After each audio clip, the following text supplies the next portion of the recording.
Fala rapaziada, hoje a gente vai estar vendo a aula de placa de vídeo do curso de hardware.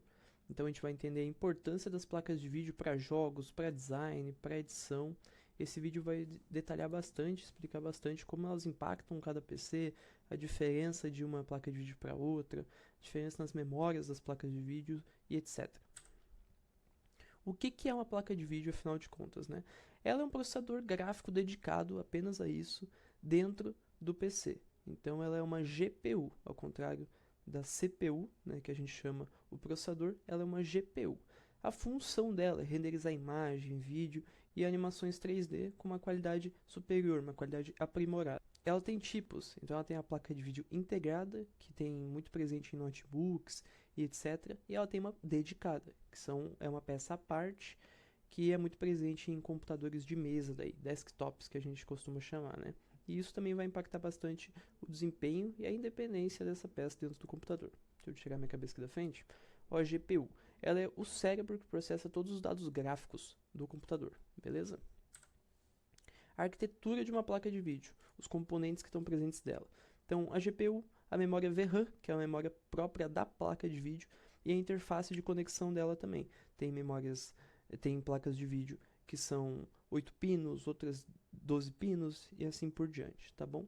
Ela tem tecnologias próprias, né? Então ela tem memória GDDR6, ela tem GDDR6X, que é mais rápido, ela tem clocks mais elevados, outra com clocks não tão elevados, tem CUDA cores e etc. Um desempenho. O que define uma boa placa de vídeo, né?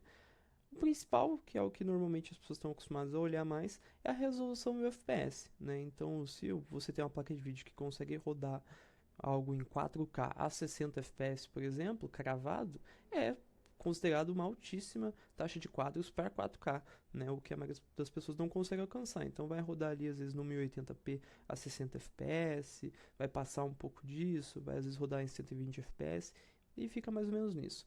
Também tem muitos benchmarks que fazem com cada placa de vídeo para testar os comparativos e o desempenho de uma placa comparada à outra e etc, né? Então aqui embaixo a gente também tem exemplos de placas de vídeos mais novas, como as da Nvidia RTX, né, 4070, e a gente vai ter também da linha Radeon, que é uma RX 7800 XT, né, que são placas de alta performance nos dias de hoje. São marcas competitivas, né, uma compete com a outra, mas são duas placas excelentes.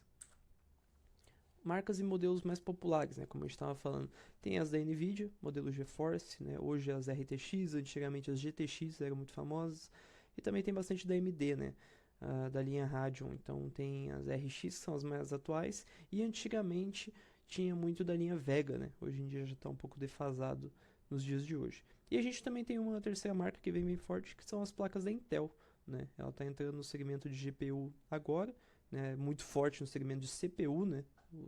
Os processadores mais famosos são da Intel, né?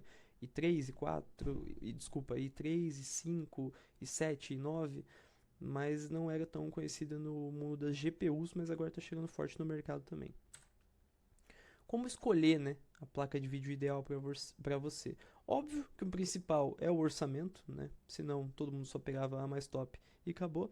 Então você tem que botar ali o orçamento que você quer gastar nela, lembrando que placa de vídeo é uma peça cara sim para computador, tá bom? E a partir disso você define até onde, quanto você pode gastar. Ali você vai ver a compatibilidade que ela tem com a sua placa-mãe e etc. O consumo de energia, não adianta você ter uma fonte fraca para uma GPU muito forte, que ela não vai aguentar, né? E daí você vai pesquisar os benchmarks e ver comparativo de placas, qual que você mais gosta, o que te atende melhor. Uma otimização, né?